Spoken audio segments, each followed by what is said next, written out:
Hey y'all, this is AL Thick Madame and Cinnamon Sugar, and this is the recap review for Ready to Love. So the episode started where it left off, where we were trying to figure out who was going home, and nobody went home. Tommy ended up basically saying, hey, I'm gonna give y'all another chance to redeem yourselves, pass the message along to Justice, who is not here, that you gotta figure out what you're gonna do. So the next day, or the next time we end up seeing them on the screen, they are talking to Tommy, just the three people who were in the bottom. And so Justice immediately is like, well, I got the message, I understand what was going on. Tommy, was kind of trying to break the ice and be, funny about it, but it's like, okay, sir, you're doing a lot. You've been doing a lot. What's going on? Y'all, excuse me. So, but it was funny that Justice was in the confessional talking about, he been married for 20 some years. So I'm gonna listen to him. And I'm just like, I don't feel like he is there and is serious about the process, but okay. So anyway, he over there talking to them, trying to drop gems and help them to understand, what's going on. Because of course, like, look, LJ off rip was like, I'm trying to figure out what I was doing wrong, because I thought that, I was, talking to everybody, getting along with everybody or whatever. Tommy told him that the ladies were basically like, he's being himself, and that's the problem. He's being this nice, caring, good dude that's from the islands. You need to be able to, show even more. So I don't know, this might be a good guy finished last situation. I don't know. But it's like, I feel like it's obvious that he is the most in tune with, I think, Looney, and he really spends most of his time dealing with her. And I feel like that's why a lot of the ladies were like, we ain't feeling him like that, because he's setting it off for one and not for everybody else. Even though he's being cordial to everybody else, he's not really, working the room, if you will. He ain't working the room. So anyway, Zoe seems very guarded, and the women are like, they don't know, what to really expect from him. And he actually is guarded. He don't really, let his walls down like that after things have happened to him in his past. And I get that, but I'm gonna need you to understand that in order for people to figure out what they possibly can see in you as a possible mate, you need to, show them something. He ain't really showing nobody nothing. And I ain't gonna lie to y'all, like, I really be forgetting he even there until they show him on the screen. I be like, oh, okay. You know what I'm saying? And it's not that he is necessarily forgettable, but it's just, if I don't see him, I don't, like, he ain't been doing nothing for me to be like, dang, oh, okay, he here. Now, we barely saw Swayze in this particular episode, but I remember that he is one of the castmates. Like, if I had to just start naming off like 5 random people, he would have been one of the 5 people that I would name off rip, because he is memorable. Like, very, very memorable. Like, it's like, okay, like, even though he is kind of like basically now about to really focus on one person, or at least that's the way it seems, he's very memorable to me. So anyway, then we get to Justice.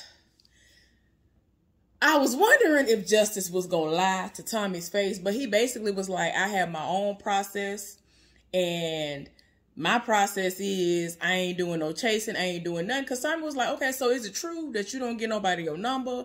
You ain't ask nobody for no number and all this other stuff? He was like, yeah, like, that's a part of my process. Like, I'm not finna seriously fool with you and all that. So he's like, you have to understand that this is really a part of the process. And I was just like, if this is what your thought process has been prior to coming on this show, why would you think that your process is going to work when you're doing this show? That's the whole point. You need to figure out, or finally understand, that the way that you're doing things is not working. Let me try what they talking about on this show.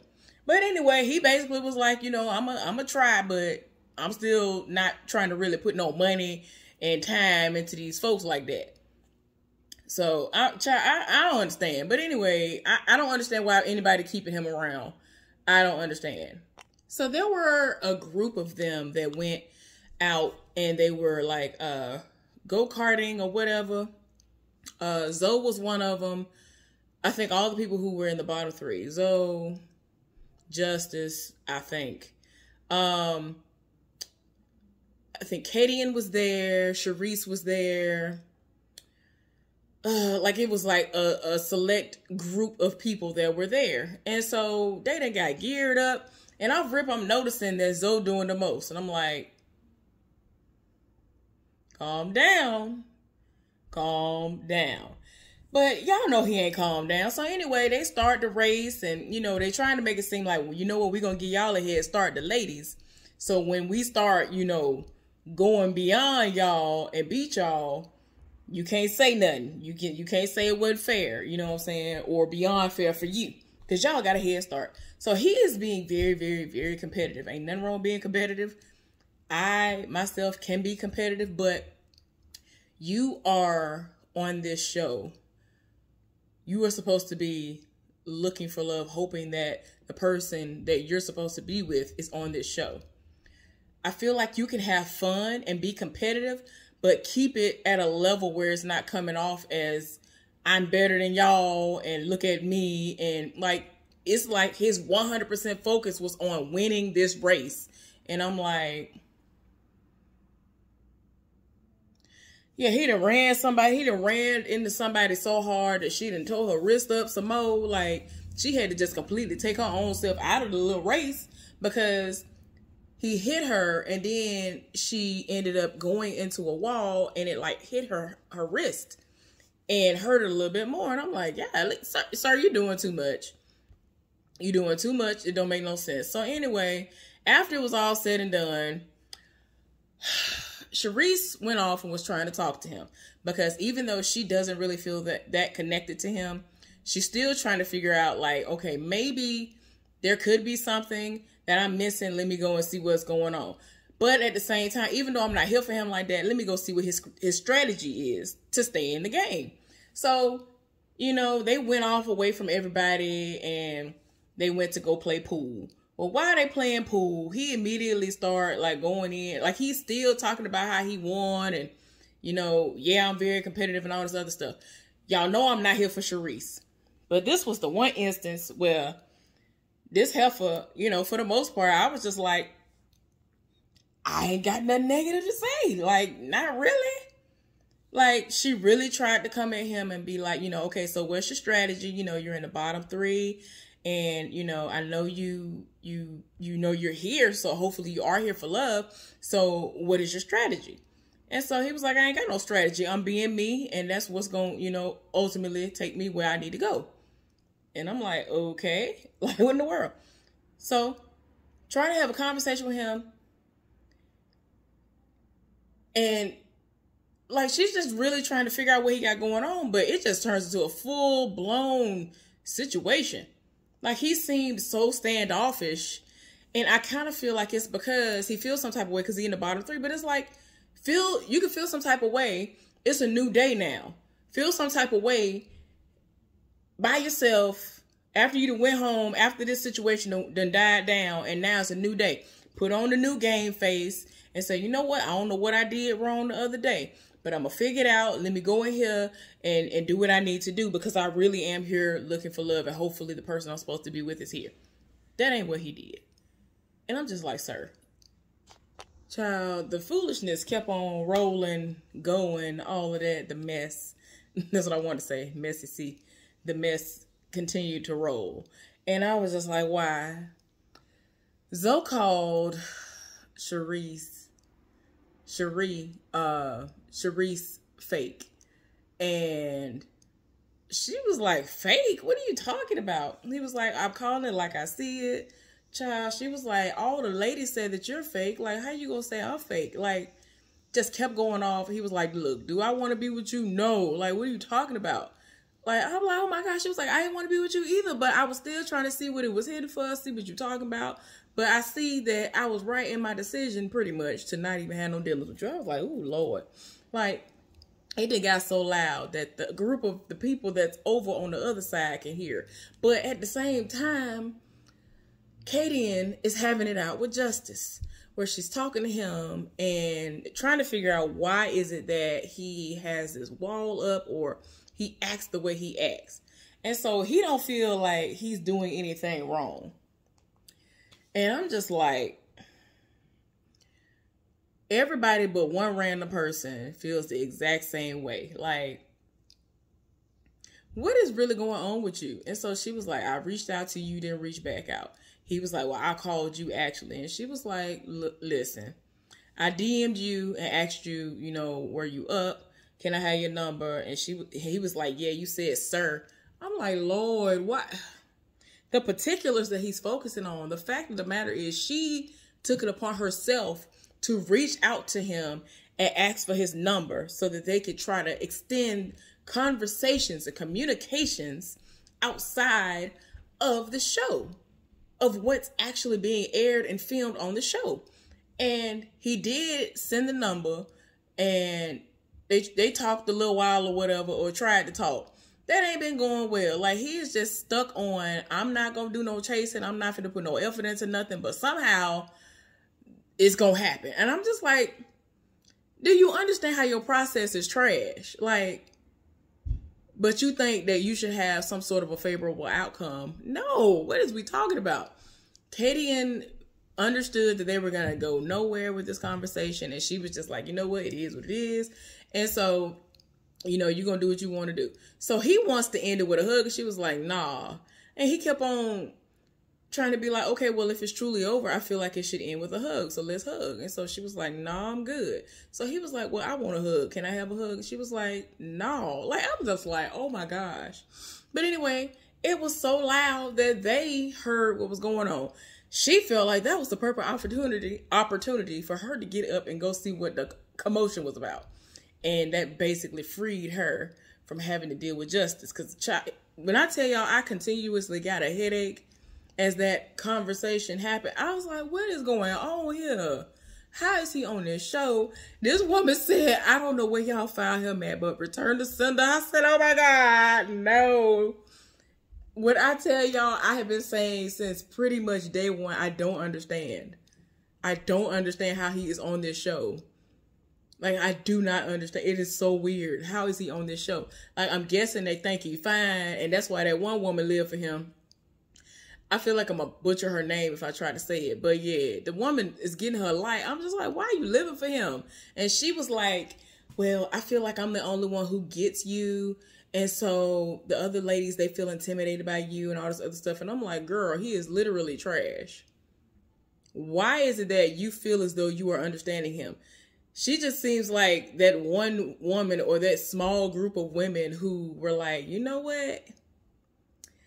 I'm not going to say his name, but, you know, somebody who was trash and did not even live up to the expectations and all of these qualifications that he put out there for other people to follow. And they really was capping for this man. And I was just like, why y'all capping for somebody who he don't exhibit none of this? But y'all living for everything he say as if it is gospel. Please stop. Stop the shenanigans. Thanks in advance. So since Katie wanted to see what it was hitting for, she went to go and see what Zoe was going to say. And LJ actually went to Sharice and was like, okay, are you okay? Tried to console her, and like she was on the verge of tears. She was like, I don't so understand why he was talking to me like that. I was just trying to get to know him like I'm trying to get to know everybody else. That's all I'm trying to do. He needs to be out of this process. The way he was talking to me, it doesn't make any sense. And so he really was sitting there basically consoling her, and I'm just like, okay. I don't know. I still am not clear on her. But I mean, part of me is like, I kind of understand. I kind of understand why Zoe said what he said, because y'all saw the earlier episodes of this and how she was acting. So it's like, I see that, but I don't know. But also the other person was talking to her, and I don't want to say the wrong name. I don't remember if it was Kayla. Like, I don't remember who it is, child. I don't know, because I was just so taken aback that she was so here for justice. And it's like, why? But anyway, she was trying to talk to Sharice at one point in time, trying to figure out what she had going on and, you know, kind of trying to calm her down. And she was just like, look, he needs to be gone from this process. This makes no sense. for him to be talking to me like this. And LJ was trying to talk to him. Kadian actually called her and was trying to talk to Charisse to figure out like what all happened, because it was funny because when he had, I guess the way that Zoe had to come out, he had to pass her. And where she was, he made a point to look straight ahead, not say, hey, bye, nothing to nobody, and just pass by her. And so I was just like, oh my gosh. Kadian told LJ to go check on Zoe, try to talk to him. Zoe ain't want to talk to him about nothing. He said, I already said my piece. Ain't nothing else for me to say. Like, it is what it is. So eventually, Zoe just left. He just left because he just felt like wasn't else for him to say. The moment was ruined. It is what it is. Okay. I knew it was the woman whose name started with a T. I ain't want to say her name wrong, but Trinika. That was the woman who, she lived for justice for some unknown reason. And Jamala was there as well, but it was mainly Trinika who was just there, kind of trying to be the middle person, I guess you could say at times. But yeah, that situation did not end well, and I was just like, whoa, child. Nothing happened. Nothing happened worth mentioning, really, outside of the fact that LJ was able to like prove himself to Charisse and possibly other people who were just looking and seeing how the situation was handled. So, I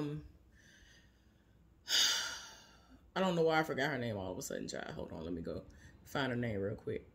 The woman who said that people were Shakira. Shakira wanted to meet up one-on-one with Tommy and to discuss what happened. And she was just like, look, I had a lot that happened to me, and I felt blindsided when the situation was brought up, and it wasn't because I brought it up.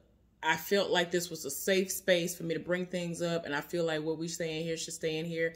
Tommy agreed, and he was like, I'm going to speak on your behalf, take the rest of the day off. You ain't got to worry about it. I'm going to handle it. So when they have the ladies' lounge, he's going to bring it up. So she felt overwhelmed, but now she feels better about it because he is going to handle the situation. So it is what it is.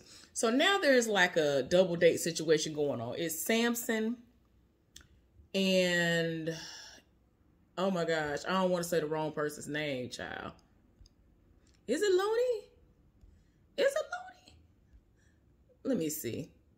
I think it's Looney. Samson and Looney go out on a date. I think he's the one who orchestrated it. They went out on this double date at this park, and he set it up. Had all kinds of nice little fruits and things and beverages. And so Mike and Brandy were also there. And so it ended up being really nice for Mike and Brandy because they were acting like they were a whole couple, and it was getting very, very hot outside. Not due to the temperature. Yeah. So Looney and Samson went off, and, you know, they had their normal small talk because it was just getting really hot and heavy. It was a lot going on. So I was just like, oh my gosh. It was kind of hot and heavy. So they started going play frisbee, and it just was what it was, child. But they enjoyed themselves as if they were on a date by themselves. He was feeding her grapes. He over here like, ooh, let me take these glasses off so I can see you. Samson talking to Looney. I think that's who it was, child. And so, you know, he was like, I noticed how you were looking the other day. I like a woman who will do the same things I do. He likes to work out and all this other stuff. So it just is what it is. Brandy and Mike had a real conversation because he was very concerned about her job. Y'all know she's a flight attendant. So he's like, you know, I don't know about all that worries me. And she was like, there ain't even nothing for you to worry about. Like, I can change my schedule. Like, I can be home the same day if need be. You know what I'm saying? He thought that it was a situation where the way she works is going to be 2-3 days, a week or so out, and then she in and back out again, out more than she's in. And she's like, no, I can have it where I change my schedule to accommodate my life. Like, that ain't no problem. Part of me was like, okay, that's cool or whatever. But for you to just do that for a man who's not your husband, I don't know about all that. Or just in general, I feel like there should be some compromise, especially if you want to maintain your independence within a relationship. Because a lot of the times I find that us women, in a lot of cases, we end up doing the most, sacrificing ourselves, our careers, and everything else for the men that we love. And then we end up looking crazy. And it's like, dang, I done did all this. And I just put all of what I wanted to do on the back burner instead of doing what I wanted to do. So, y'all, it's just a lot. It just is what it is. So, anyway, moving on. We saw Trinika link up with LJ. And you know that she's the one who lived for him. She's the one who was talking about how he's nerdy and she liked that. It is what it is. So they're having dinner and she lived for him. And they start talking about his daughter. And, you know, they were just trying to figure out how this would be, because it would be a situation where if they were together, she would have to become the bonus mom. And so she was like, well, I'm a product of a blended family type situation. And the person who became my stepmom was always great to me. You know, this woman stepped in because my daddy married this person when I was 1 year old. I was like, golly, 1 year old. So, yeah, for like 36 years, 34 to 36 years, she has had this other woman in her life. And I guess this person treated her well, and so she's here for it. You know what I'm saying? Like, he apparently lives for his daughter, which is awesome. And he is like, look, it is what it is. She knows that his child comes first. So I'm like, you have to be willing to understand, especially if they're on the younger side. They're not going to come before you. The children are going to come before you. You know what I'm saying? Because they cannot fend for themselves. That's why with my situation, I don't think it's going to work, because all his kids but one is grown. He decided to start over again with the newest heifer that he had been with. And it's like, child, I know that you are a very present father, and I'm not going to be able to get the attention and everything that I deserve because your son needs that. I'm not finna never sit up there and be the reason why you don't spend the time you need to spend with your child. Like, you ain't never be able to do that. So anyway, they had the ladies' lounge. They're discussing the people who they live for. And now they have in the bottom two, Zoe and Justice. And so Justice is under the impression that he is about to be on a regular little date with, I think, Trinika. And they're talking, and, you know, he's thinking it's going to be a great vibe, while Brandy is supposed to be meeting up with Zoe. Zoe does not show up. She done called this man. He ain't answering the phone. She done order food or some more waiting on him.